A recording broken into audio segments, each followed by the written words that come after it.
হুযায়ফা বললেন, আমি কোরআন তেলাওয়াত শুরু করলাম আর মনে মনে ভাবলাম আজকের 2 রাকাত নামাজে কোরআনকে খতম করে ছাড়বই। আল্লাহু আকবার। মেয়েটা দাঁড়িয়ে আছে। আব্দুল্লাহ বিন হুযায়ফা নামাজ পড়তেই লাগলেন। সকাল হয়ে যাচ্ছে, কোনোভাবে মেয়েটা আকৃষ্ট করতে পারল না। ভোরবেলা রুম থেকে বের হয়ে বাদশার দরবারে দাঁড়ায় বলছে, ও বাদশা জাহাপনা, টাকার বিনিময়ে কার কাছে আমাকে পাঠাইছিলা ঈমান নষ্ট করার জন্যে? এরা তো মানুষ হতে পারে না, এরা তো আল্লাহর রহমতের ফেরেশতা হবে, এদের ঈমান নষ্ট করা যায় না। আমি যদি আরো 1 ঘন্টা থাকতাম ঈমান তো নষ্ট করতে পারতাম না, বরং তার আকর্ষণে আকৃষ্ট হয়ে আমিও কালেমা পড়ে মুসলমান হয়ে যেতাম। আল্লাহু আকবার। চিন্তা করে ব্যাপার কি? ইল্লাল্লাযীনা আমানু ওয়া আমিলুস সালিহাত ওয়া তাওয়াসাউ বিল হক। হকের উপরে থাকো, ওয়া তাওয়াসাউ বিস সাবর। জালেমের জুলুমে ধৈর্য ধরো, ইনশাআল্লাহ ক্ষতিগ্রস্ত হবে না। আমার বন্ধুগণ, বাদশা দেখলো ফেল। কি ফেল না ফাঁস? কথা বলেন না কেন? ফেল। তৃতীয় নাম্বার বলল, আব্দুল্লাহ এদিকে আয়, এক কাজ করো, তোমাকে ছাইড়া দিব, তোমাদেরকে ছাইড়া দিব। একটাবার কালিমা ছেড়ে দাও, কালিমা ছেড়ে দিলেই দেশের মালিক তোমারে বানায় দিব, পুরা পারস্য তোমার নামে লিখে দিব, আর আমার একমাত্র মেয়ে, এই মেয়েকে তোমার কাছে বিয়ে দিব, তুমি আমার মেয়ের জামাই, গোটা জিন্দেগি দেশ তোমার। বলো না কালিমাটা ছেড়ে দাও। আব্দুল্লাহ ডাক দিয়ে বললেন, বাদশা তাহলে শোনো, তুমি তোমার পারস্যের কথা আমাকে বলেছ, আসমানের চন্দ্র সূর্য যদি আমার 1 হাতে উঠাইয়া দাও আর 1 হাতে গোটা দুনিয়া রেজিস্ট্রি করে দাও, সবকিছু লাত্তি দিয়ে ফেলে দিতে পারি, 1 মিনিটের জন্য আল্লাহর কালিমা ছেড়ে দেওয়া যায় না। আল্লাহু আকবার। আমরা বলতে পারি আমাদেরকে হামলা মামলা জেল জুলুম, আমাদের উপরে নির্যাতনের স্টিম রুলার চালাতে পারো, বিকলাঙ্গ হয়ে যেতে পারি, 1 কোটি গুলির সামনে দাঁড়িয়ে কালিমার পতাকা উড়ে যাব, ঠিক কিনা? আওয়াজ করে বলে।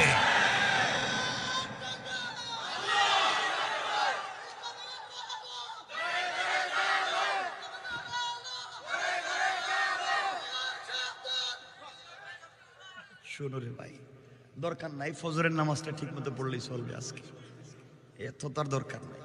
আগে শুরু করে নামাজ দিয়ে, বাকি কাজ বহুত পরে। নামাজটাই সোজা করতে পারছো না, কষ্ট পাও আমার কথায়?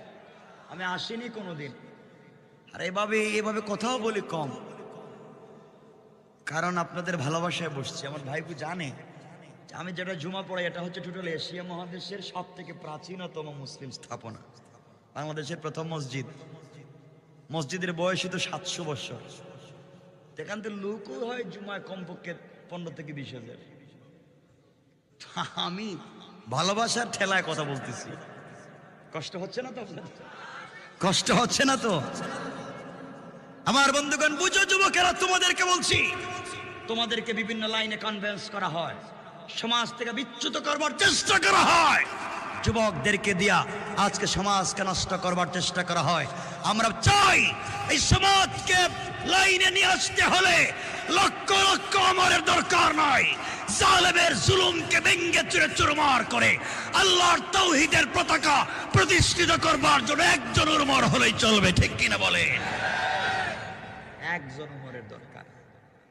আমার ভাইরা, আমার বন্ধুগণ, বাদশা দেখলো 3 নম্বরেও ফেল, পারে নাই, 3 নম্বরেও কাজ করতে পারে নাই। এবার পরামর্শ ডাকলো, কি করা যায়? টাকা দিয়েও পারলাম না, অস্ত্র দিয়েও পারলাম না, এদেরকে কোনোভাবে কেনার সুযোগ নাই। আমাদেরকে যদি কেউ বলতো হুজুর উল্টাপাল্টা কি 2-4টা কথা বলতে পারবে, বললে আপনাকে ধানমন্ডি বনানি বাড়ি দ্বারা 10 শতক জায়গা দিব, 1 শতকের দাম 3 কোটি, 10 শতকের দাম 30 কোটি, আপনি কি 2-4টা উল্টাপাল্টা বলতে পারবেন? আমরা বলতাম 2-4টা কি 2-4 বছর বলতে পারবো। দিয়া দেখেন না, টাকার দরকার, যা কইবেন তাই বলে দিন। এই হইছে আমাদের কন্ডিশনের কোয়ালিটি। আমার ভাইরা, যে কথা বলতে চাই শোনেন।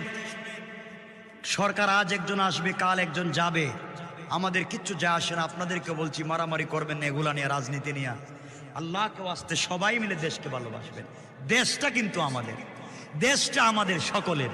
দেশকে ভালোবাসতে হবে, কারণ স্বাধীন দেশের কি স্বাদ। যারা পরাধীন এদেরকে জিজ্ঞাসা করেন কি কষ্ট। এজন্য দেশ আমাদের সকলের। আল্লাহকে ওয়াস্তে দেশের ক্ষতি হয়, রাষ্ট্রের অবকাঠামোর ক্ষতি হয়, এমন কোন কাজ খবরদার কেউ করবেন না। ইনশাল্লাহ বলেন না?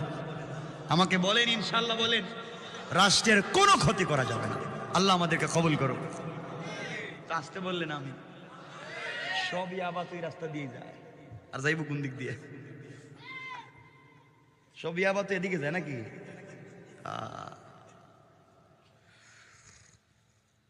আগে মসজিদে নামাজে মুসল্লিদের পকেটে মেসওয়াক থাকতো, এখন হেদের পকেটে ইয়াবা থাকে। সালাম ফিরে আছে আমার কাছে, নিবেনি? আর হাসতেছেন আপনারা, আমি বাস্তব বলছি।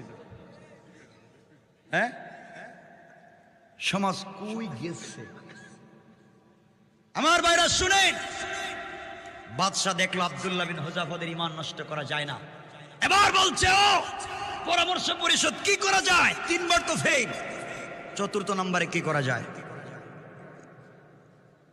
বাদশাহদের খাবার বন্ধ করে দেন, একবারে পানি দানা কিচ্ছু দেওয়া যাবে না। খাবার যখন নাই হয়ে যাবে এরা ফতোয়া দিবে যান বাঁচানোর জন্য সব খাওয়া যায়। ঠিক কিনা বলেন? ঠিক কই বললেন? এ তো ফতোয়া আপনারা বানাইছেন। ইসলাম কি বলছে দেখেন। আমার বন্ধুগণ, গভীর মনোযোগ, সব বন্ধ করে দেয়া হলো। বাদশাহ বলে দিল, যখন তোমরা জানতে পারবে এরা মরে যাচ্ছে, আজকে 1 ঘন্টার ভিতরে খাবার না দিলে মরে যাবে, আমার কাছে তোমরা রিপোর্ট করবে ওরা মরে যাবে। আমার বাইরে এক পর্যায়ে ডাক্তার লাগাইয়া দিল। 1 দিন 2 দিন না, দীর্ঘ 21 দিন পর্যন্ত হাত পা বাঁধা, খাবার নাই, পানি নাই। ইমানের জন্য তারা কত কষ্ট করলেন। 19 দিন পর্যন্ত কোনো খাবার নাই।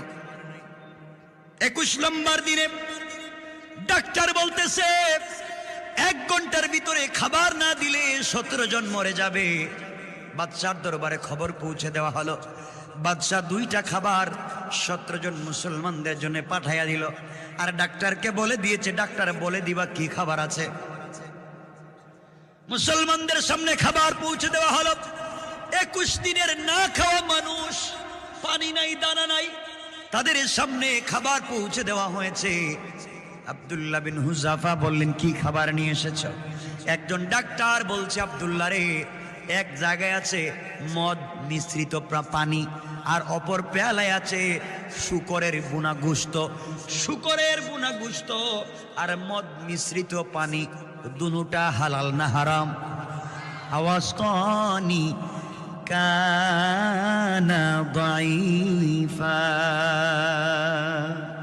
কাফের বেঈমানেরা যত কৌশল করে, সবগুলা কৌশল আল্লাহর কাছে মশা মাছির চাইতে আরো বেশি দুর্বল। কোন সুবহানাল্লাহ। হযরত আব্দুল্লাহ বিন হুযাফা বললেন, কি বললি? ডাক্তার বলছে মদ মিশ্রিত পানি আর শুকরের ভুনা গোশত। আব্দুল্লাহ বিন হুযাফা বললেন, শোনো রে, দাঁড়াতে পারি না, বসতে পারি না, এত দুর্বল হয়েছি। তোমরা মনে করেছো মৃত্যুর সময় হারাম খাওয়াই ঈমান নষ্ট করবে। এই কথা বলে হামাগুড়ি দিয়ে বসে গেলেন আব্দুল্লাহ বিন হুযাফা। 21 দিনের না খাওয়া যুবক হেলান দিয়ে বসে গিয়া ডাক দিয়ে বলছেন, বেয়াদব, 1 সেকেন্ডের ভিতরে হারাম খাবার চোখের সামন থেকে সরাইয়া দে, নচেত একটা লাত্তি দিব তোদের বাদশার মুখে গিয়া পড়বে। আল্লাহু আকবার। কাফেররা তো আশ্চর্য হয়ে গেল, ব্যাপার কি? মৃত্যুর সময় পর্যন্ত না খেয়ে মরে যেতে চায়। আমরা হইলে জান বাঁচানোর ফতোয়া দিয়া সবগুলা পেয়ালা খালি করে দিতাম। কতক্ষণ থাকে এটাই তো করতেন। ঠিক তো, এটা তো বুঝি, ঠিক বললো ঠিক, না বললো ঠিক, করবেনি, সব খালি করে দিত। আমার বন্ধুগণ, আল্লাহ বলছেন, ইল্লাল্লাযীনা আমানু ওয়া আমিলুস সালিহাত ওয়া তাওয়াসাউ বিল হক ওয়া তাওয়াসাউ বিস সাবর। ঈমান আনো, নেক আমল করো, সত্যের পথে থাকো, ধৈর্যশীল হও, অবশ্যই অবশ্যই তোমাদেরকে আমি আল্লাহ ক্ষতিগ্রস্ত করব না। কোন সুবহানাল্লাহ। বাদশা দেখলো ফের, আর কাজ হয় নাই। এবার পরামর্শ পরিষদ ডেকে বলল, কিরে, দেশ দিতে চাইলাম, নিতে চাইল না। তাদের নবীরে গালি দিতে চাইলাম, তাও মানতে চায় না। এরপরে নারী ঢুকাইয়া ঈমান নষ্ট করতে চাইলাম, তাও পারলাম না। খাবার বন্ধ করে চাইলাম, তাও কাজ হইতেছে না। এখন কি করা যায়? পরামর্শ পরিষদ বসে মিটিং করে সিদ্ধান্ত দিল, বাদশা এক কাজ করেন, এদের জন্য 17টা ফাঁসির মঞ্চ করেন, সবগুলোর ফাঁস লাগাইলেন। ঠিক আছে, ফাঁসির দড়ি দেখলে কারো ঈমান ঠিক থাকবে না। আরে বুকা, জানিস না তুই, আমরা তো এই দড়ির সামনেই তো কালিমা পড়তে জানি। ঠিক কিনা আওয়াজ করে বলেন। পাগলা তো বুঝে নাই এগুলো, মনে হয় জানে নাই। আমার বন্ধুগণ, এক পর্যায়ে এই 17 জন মুসলমান, এখন 17টা ফাঁসির দড়ি তৈরি করা হয়েছে। কয়টা? আমার মুসলমান বন্ধুগণ, গভীর মনোযোগ। 17টা ফাঁসির দড়ি তৈরি করা হলো। সর্বপ্রথম আব্দুল্লাহ বিন হুযাফার হাত পা বাঁধা হচ্ছে, দড়িতে ঝুলিয়ে তাকে হত্যা করা হবে। হাত পা বেঁধে যখন দড়ির দিকে নিয়ে যাওয়া হয়, আব্দুল্লাহ বিন হুযাফা মুচকে মুচকে হাসতেছেন, বাদশার চেহারার দিকে তাকাচ্ছেন। পারস্যে বাদশা চিন্তা করে, মরবার সময় দেখি আমাকে নিয়ে টিটকারি করে, মরার সময় কাঁদবে, এখন দেখি হাসে। ব্যাপার কি? ফাঁসির দড়ি দেখলে তো এমনি আউট হয়ে যাওয়ার কথা, অজ্ঞান হয়ে যাওয়ার কথা, হার্ট ফেল করার কথা, এখন দেখি হাসে। ডাক দিয়া বলতেছে, থামো। রে জিজ্ঞাসা করে, হাসে কেন? আব্দুল্লাহ বিন হুযাফার গলাকে যখন ফাঁসির দড়িতে লাগানো হয়, তখন মুচকি মুচকি হাসতেছে, চেহারাটা কত নুরানি। বাদশা বলতেছে, হাসলে কেন আমাকে বল।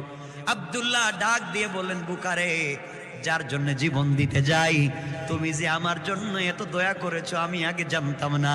আমি যার জন্য ঈমান এনেছি, যে আল্লাহকে না দেখে এত কষ্ট করেছি, তুমি আমাকে হত্যা করলে আমি মরব না, বরং আমি সেই রবের কাছে পৌঁছে যেতে চাই। আমি যে রাসূলের জন্য জীবন দিতে যাই, সেই রাসূল তো আমার জন্য অপেক্ষা করতেছেন।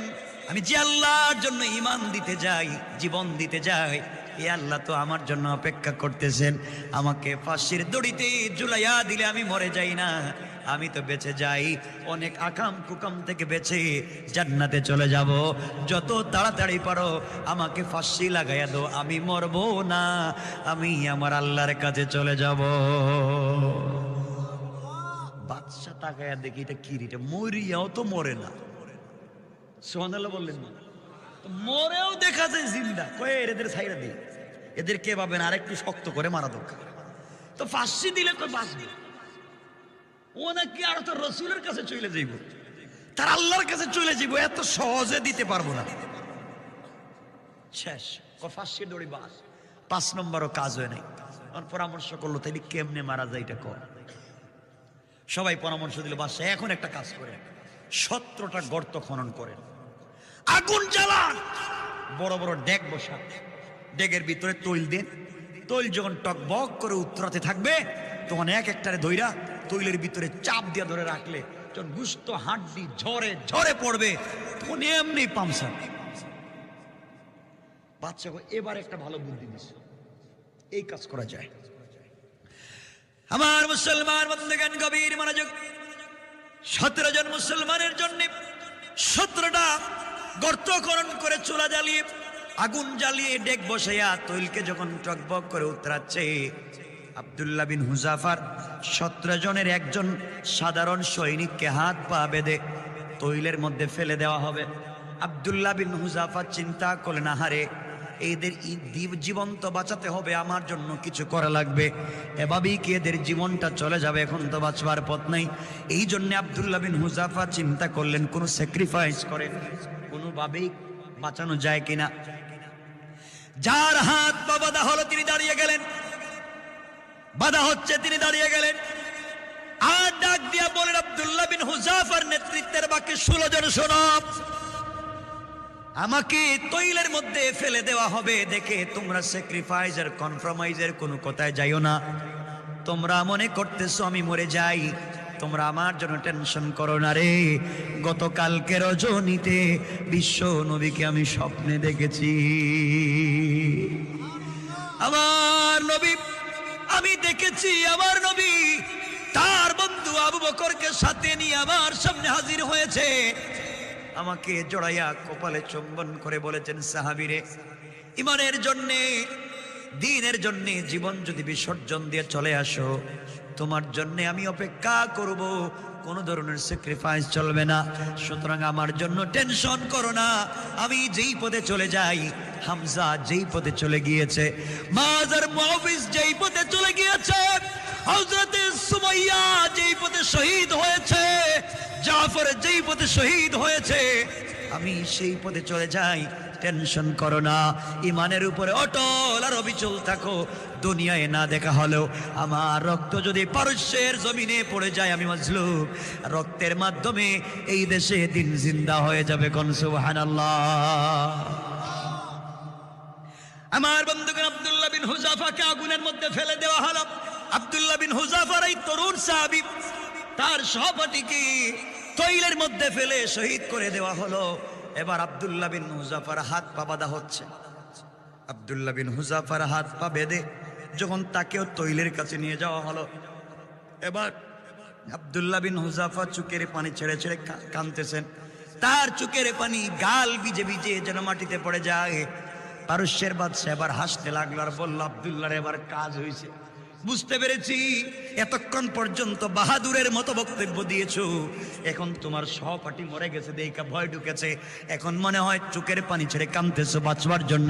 বাঁচানো যাবে না, তোমাকেও তোমার বন্ধুর পথে হত্যা করা হবে। গর্জন দিয়ে দাঁড়িয়ে গেলেন আর বাদশার খাঁচায় বন্দি থেকে বলেন, বেয়াদব আর বেওকুফ, তুই মনে করলি মনে হয় মৃত্যুর ভয়ে কাঁদতেছি? না রে, আমি মৃত্যুর ভয়ে তোমার সামনে কান্দি না। আমার বন্ধু শহীদ হয়েছে দেখে আমি কান্না করি না, আমাকে মেরে ফেলবে আমি কান্না করি। তুমি আমার জীবনের সব থেকে বেশি ক্ষতি করে ফেলেছো, আমার জীবনটাকে তছনছ করে দিয়েছো, এই জন্য কান্না করি। মরে যাব দেখে আমি কান্না করি না। বাদশা ডাক দিয়ে বলছে, আব্দুল্লাহ, তোমার জীবনে আমি কি ক্ষতি করলাম? আব্দুল্লাহ ডাক দিয়ে বলছেন, পারস্যের বাদশা শোনো, আমার যে বন্ধুকে একটু আগে তুমি তৈলের মধ্যে ফেলে হত্যা করেছো, তার আর আমার ছিল বাল্যকালের বন্ধুত্ব ছিল। জীবনে সে আর আমি বন্ধুত্ব করে আজ পর্যন্ত চললাম। এই বন্ধুত্বের দীর্ঘ সময়ে সে যদি 1 টাকা আল্লাহর রাস্তায় দান করে, আমি 2 টাকা করেছি। সে 1 ঘন্টা ইবাদত করলে আমি 2 ঘন্টা ইবাদত করেছি। সে 1 ঘন্টা জিহাদ করলে আমি 2 ঘন্টা জিহাদ করেছি।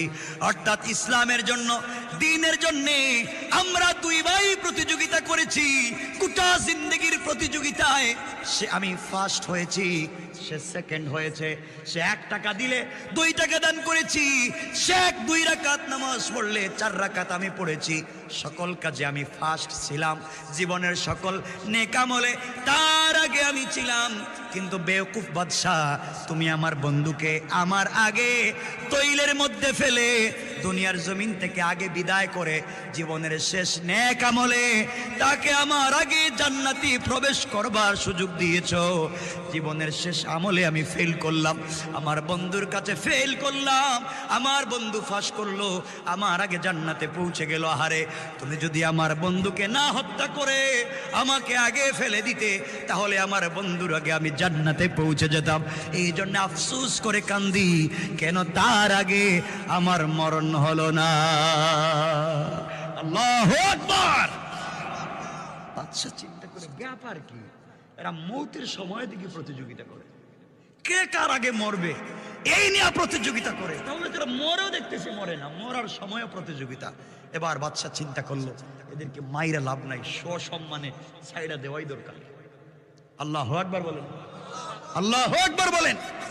এখন বাদশা তাদেরকে ছেড়ে দিবে। আমি বুঝাতে চাই কেমনে ছাড়বে, লম্বা আলোচনা। তাদেরকে এই যে জালেমের জুলুম থেকে এত কষ্টের ভিতরে বাঁচাইয়া রাখছেন, 1 নম্বর নেক আমল ইল্লাল্লাযিনা আমানু, 2 নম্বর ওয়া আমিলুস সালিহাত, 3 নম্বর ওয়াতাওয়াসাউ বিল হক, হকের উপরে অটল অবিচল, 4 নম্বর ওয়াতাওয়াসাউ বিস সবর, জালেমের জুলুমেও ধৈর্য ধারণ করেছেন, আল্লাহ তাদেরকে ফেল করান নাই। এই পারস্যের জমিনে এরপরে দ্বীনকে আল্লাহ কায়েম করে দিয়েছেন। আমার মুসলমান বন্ধুগণ, গভীর মনোযোগ। আল্লাহর পয়গম্বর যেদিন হিজরত করে মক্কা থেকে মদিনায় যাবেন, অর্থাৎ ইয়াসরিবের দিকে যাবেন, ঘটনা বলবো না, মূল বিষয় 1 মিনিটে বুঝাবো। রাত্রবেলা জিবরিল আমিন এসে পড়লেন, নবীকে ঘুম থেকে উঠাইয়া বললেন, ইয়া রাসূলুল্লাহ, আপনি হিজরত করেন, খেজুর বাগানের দিকে, ইয়াসরিবের দিকে আপনি হিজরত করেন। নবীজি ঘুম থেকে উঠে গেলেন, ঘটনা বলবো না, হিজরত শুরু করে দিবেন। হঠাৎ করে তার কানে আওয়াজ এসেছে, আমি তো ঘর থেকে বের হয়ে যাই, কাফেরেরা আমার ঘরের চতুর্দিকে বেষ্টন করে রেখে দিয়েছে, কোন সময় জানি আমাকে আঘাত করে মেরে ফেলে। আমার নবী আল্লাহকে ডাক দিয়ে বলছেন, আল্লাহ তাআলা, আপনি আমাকে বলেছেন হিজরত করার জন্য, ঘর থেকে বের হয়ে চলে যাওয়ার জন্য। আল্লাহ তাআলা, আমি তো দেখি কাফেরেরা আমার ঘরের চতুর্দিকে বেষ্টন করে রেখে দিয়েছে, ঘর থেকে বের হলে আঘাত করবে, নির্যাতন করবে, আমি কেমনে ঘর থেকে বের হয়ে যাই? আল্লাহ তাআলা, আপনি আমাকে বাঁচাইয়া দেন, ঘর থেকে বের হলে আঘাত প্রাপ্ত হব। আল্লাহ ডাক দিয়া বললেন, বন্ধুরে, তুমি সবর করো, ধৈর্য ধারণ করো, সত্যের পথে থাকো, তোমার ঈমান আছে, নেক আমলও আছে, সত্যের পথে থাকো, ধৈর্য ধারণ করো। আমি আল্লাহ কথা দিলাম, ঘর থেকে বের হওয়ার দায়িত্ব তোমার, আর হেফাজত করার জিম্মাদার স্বয়ং আমি আল্লাহ।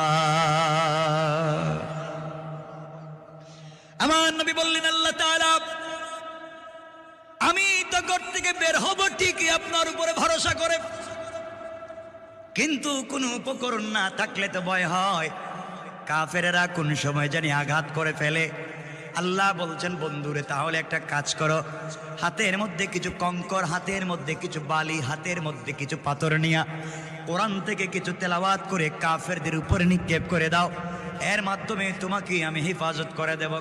পয়গম্বর আরবি আল্লাহকে ডাক দিয়া বলছেন, আল্লাহ তাআলা, হাতের মধ্যে যদি কঙ্কর নেই, বালি নেই, পাথর নেই, কোরআন থেকে তিলাওয়াত করে কাফেরদের উপরে যদি আমি নিক্ষেপ করি, যেদিকে নিক্ষেপ করব একদিকেই যাবে।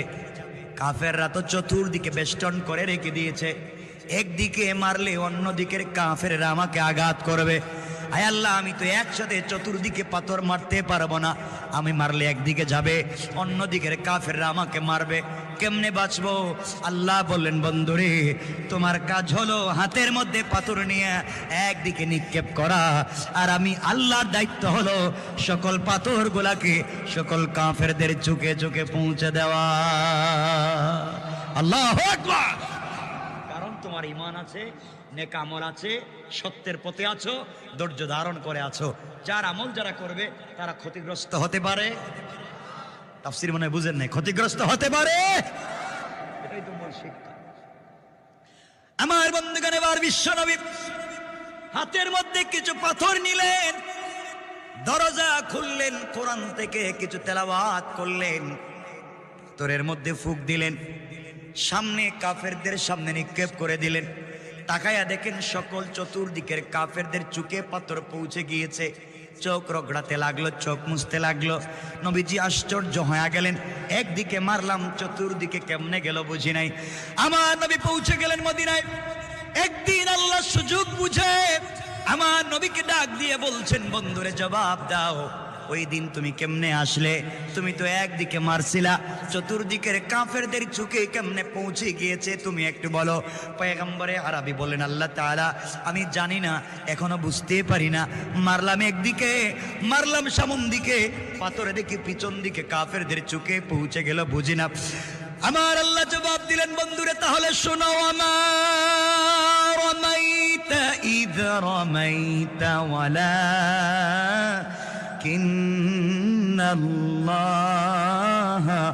রামা। আল্লাহ রাব্বুল ইজ্জত ওয়াল জালাল বললেন, বন্ধুরে, তুমি যখন পাথরগুলো নিক্ষেপ করেছো, তুমি মনে করেছো তোমার হাত, তোমার ভিতরে চারটা গুণ থাকবার কারণে ওটা আমি আল্লাহর হাত হয়ে গিয়েছে, আর আমি আল্লাহ আমার হাত দিয়া সকল কাফেরদের চোখে পৌঁছে দিয়েছি। কোন সুবহানাল্লাহ, আল্লাহু আকবার। এই আল্লাহ আছেন, নিয়ে আওয়াজে মনে হয় নাই, মনে হয় আছে না নয়? সুতরাং এই 4 গুণ যাদের ভিতরে থাকবে তারা কোনো কালই বিপদগ্রস্ত হতে পারে। আমরা যদি কোনো জায়গায় দেখেন বিপদগ্রস্ত হচ্ছি, মনে করবেন আমাদের মধ্যে কোনো জায়গায় এই একটা গুণের কমতি আছে, কোনো একটা গুণের কমতি আছে, এটাই মনে রাখতে হবে আমার বন্ধুগণ। সুতরাং আসুন সামনের দিকে যাই। এই 4 গুণ যাদের ভিতরে থাকবে, আল্লাহ বলছেন ফাকাদ ফাজা, 4 গুণ থাকলে তাদের হাতে রাষ্ট্রের ক্ষমতা দিবে না। দিবেন না? কথা বলছেন না কেন? রাষ্ট্রের কি দিবেন? ক্ষমতা দিবেন। তো রাষ্ট্রের ক্ষমতা পাই আপনারা কি করবেন? কি দরকার আছে? এটা ঠিক মতো মসজিদে নামাজে যাইতে পারেন না, আল্লাহর নাম ঠিক মতো নিতে পারেন না, রাসূল পাকের পথে চলতে পারেন না। শুনে রাখবেন, এই 4 গুণ অর্জন হয়ে গেলে আমরা কোন পথে পৌঁছে যেতে পারবো, সংক্ষেপ করে আপনাদের সামনে উপস্থাপন করি। আমরা আলোচনা সংক্ষেপ করব ইনশাআল্লাহ। রাত্র 12:30 হয়ে যাচ্ছে, আর আমাকেও যেতে হবে অনেক দূরে। আর আপনাদের মনে হচ্ছে ঠান্ডায় কষ্ট হচ্ছে, মনে হয় কষ্ট না? এখন আসছে, হ্যাঁ এখন আসছে। একটা হাত উঠে দেখেন তো, কষ্ট হচ্ছে না কার? কষ্ট হচ্ছে না কার? সকলে হাত উঠান, আওয়াজ করে বলেন লিল্লাহে তাকবীর। এই আওয়াজ না, লিল্লাহে তাকবীর। আওয়াজ করে বলেন নারে তাকবীর। আওয়াজ করে একটা তাকবীর দেন।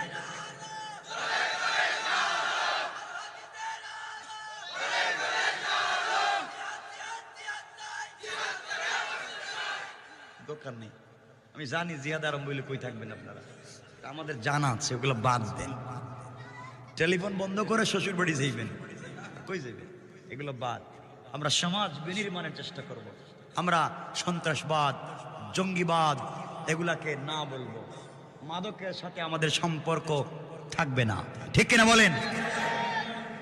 যুবকেরা শোনো, আমরা এই জাতি যদি আমরা ঠিক মতো রাস্তায় নেমে যেতে পারি, আল্লাহর তাওহীদকে বিশ্বাস করি, আমাদের মতো যুবক সাদ বিন আবি ওয়াক্কাস আরব দেশ পার হয়ে, নদী আর সাগর পার হয়ে আফ্রিকার জঙ্গলেও ইসলামের পতাকা উড়িয়েছেন, ঠিক কিনা বলেন?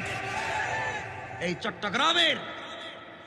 চট্টগ্রামেও আরব দেশ থেকে ইসলামের বিজয় নিয়ে এসেছিলেন মহামনীষীরা। আজ ইসলাম টিকে আছে। ইসলামকে দরবার আর খানকার ভিতরে রাখতে চাই না, ঠিক কিনা বলেন? আমার নবী ডাক দিয়ে বলেন, সাহাবীরা তাহলে শোনো, পারস্যের বাদশা আমাদেরকে আঘাত করতে চায়।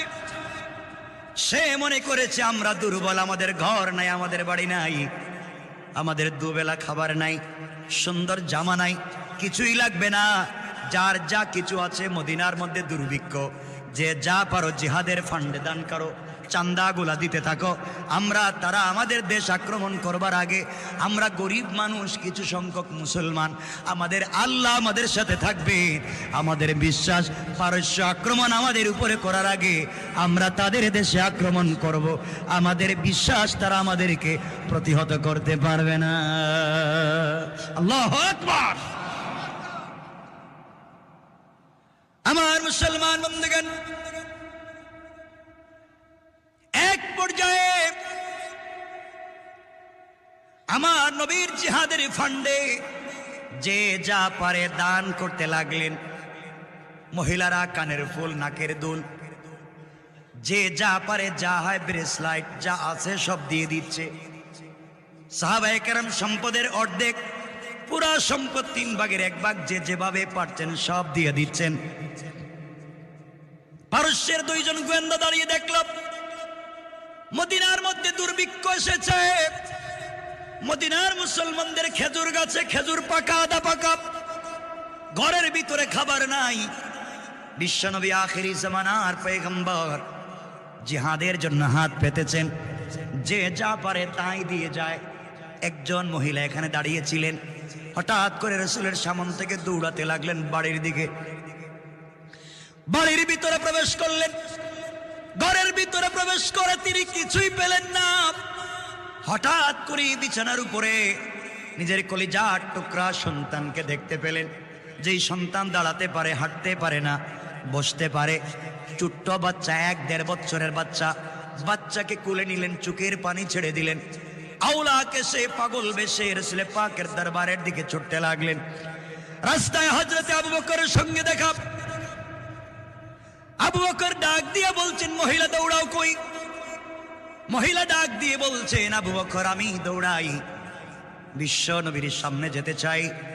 আবু বকর বললেন, মহিলা গিয়ে কোনো লাভ নাই, বিশ্ব নবী তোমাকে আজকে কোনো কিছু দান করতে পারবেন না, কারণ তিনি তো মানুষের কাছে হাত পেতে বসেছেন। মহিলা ডাক দিয়ে বলছে, আবু বকর আমি রাসূলের কাছ থেকে কিছু আনতে যাই না, বরং এই মুহূর্তে জিহাদের ফান্ডে সহযোগিতা করতে আমি চলে যাই। রাস্তার মধ্যে কিছু দূর যাওয়ার পরে হযরতে আমরের সঙ্গে দেখা।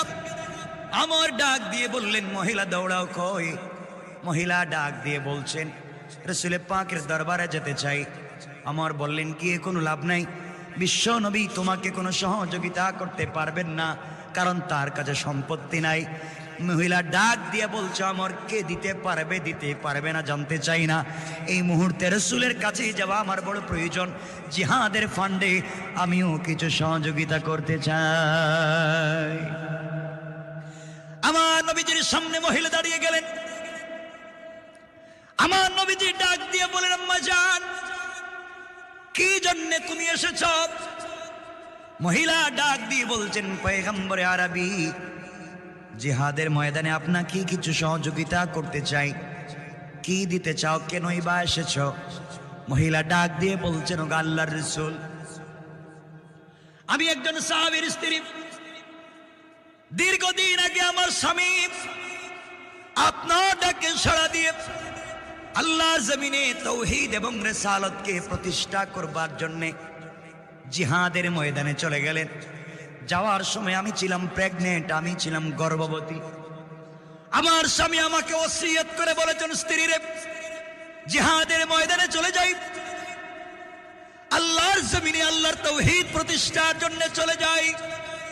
হয়তো দুনিয়ার জমিনে তোমার সঙ্গে আমার আর দ্বিতীয়বার দেখা না হতে পারে, তোমার গর্বে আমার একটা আমানত আছে।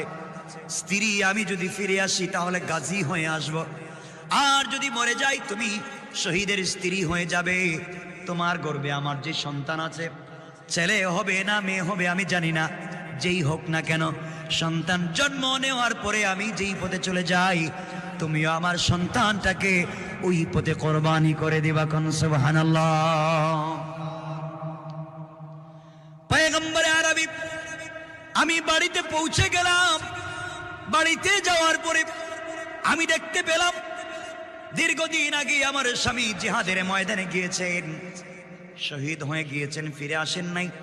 শহীদের স্ত্রী হয়েছি, কিছুদিন পরে আমার একটা সন্তান জন্ম নিয়েছে, ছেলে সন্তান জন্ম নিয়েছে, যাকে নিয়ে আপনার দরবারে এসেছি।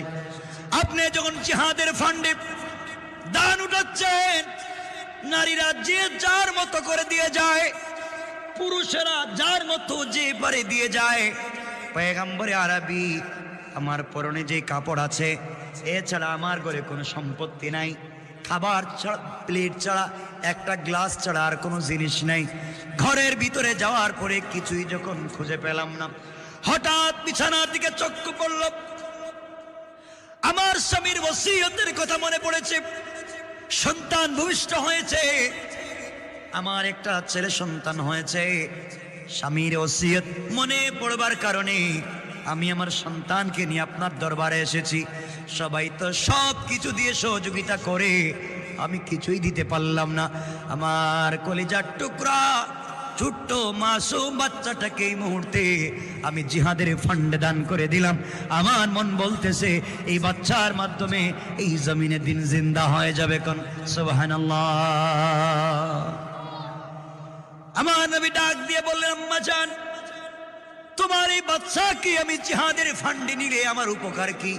এই বাচ্চা তরবারি ধরতে পারবে না, জিহাদের ময়দানে উপকার করতে পারবে না। যারা বিকলাঙ্গ হবে, অসুস্থ হবে, যুদ্ধের ময়দানে আহত হবে, তাদেরকে শুশ্রূষা সেবা খিদমত করতে পারবে না। এই বাচ্চার জন্য তো খাদেমের প্রয়োজন, এই বাচ্চা নিয়ে আমার প্রয়োজন কি? মহিলা ডাক দিয়ে বলছেন, পয়গম্বরে আরবি আমি জানি আমার বাচ্চা জিহাদের ময়দানে অস্ত্র ধরে কাফেরদের মোকাবেলা করতে পারবে না, আহতদের সেবা শুশ্রূষা করতে পারবে না। কিন্তু আমি তাও জানি আপনি এমন কোন নেতা না, আপনি এমন কোন নেতৃত্ব দিচ্ছেন না জিহাদের ডাক দিয়ে বাসায় ঘুমিয়ে পড়বেন, জিহাদের ডাক দিয়ে আপনি নষ্টমী করে বেড়াবেন। আপনি তো এমন লোক না। আপনার সাধারণ কর্মী যেই জায়গায় থাকবে, আপনি নেতা সেই জায়গায় থাকবেন। সুতরাং আপনি যখন জিহাদের ময়দানে কাফেরদের মোকাবেলার জন্য পৌঁছে যাবেন, আপনাকে লক্ষ্য করে কাফেররা তীর নিক্ষেপ করবে, নেশা নিক্ষেপ করবে, বল্লম নিক্ষেপ করবে, তরবারি দিয়ে আঘাত করবে। পয়গম্বরে আরবি যেই দিক থেকে তরবারির আঘাত, তীরের আঘাত বেশি বেশি আসবে, ওই দিকে আমার কলিজার টুকরা মাসুম বাচ্চাটাকে ঢাল বানাই আপনি ধরে ফেলবে। সবগুলা তীর এসে এসে আমার বাচ্চার কলিজা ভেদ করবে, চিৎকার দিয়ে শহীদ হয়ে যাবে। আর আমার বাচ্চার শাহাদতের মাধ্যমে বিশ্ব নবী দুনিয়ার জমিনে হেফাজতে থাকতে পারবেন। এর চাইতে বড় চাওয়ার পাওয়া হতে পারে না। আল্লাহু আকবার বলেন। আমার মুসলমান বন্ধুগণ, তার নাম ওয়ামিলুস সালিহাত। নেক আমল শুধুমাত্র তাসবিহ পড়ার নাম নয়, নেক আমল শুধুমাত্র জিকির করার নাম নয়। শয়তানি বাদ দেন। নেক আমল তার নাম সাহাবায়ে কেরাম দিন জিন্দা করবার জন্য যেই পদাঙ্ক পথ অনুসরণ করে জীবন যৌবনকে বিসর্জন করেছেন, তাই হলো নেক আমলের পূর্ণাঙ্গ রাস্তা। কোন ঠিক কিনা? ঠিক কিনা বলেন আমার বন্ধু।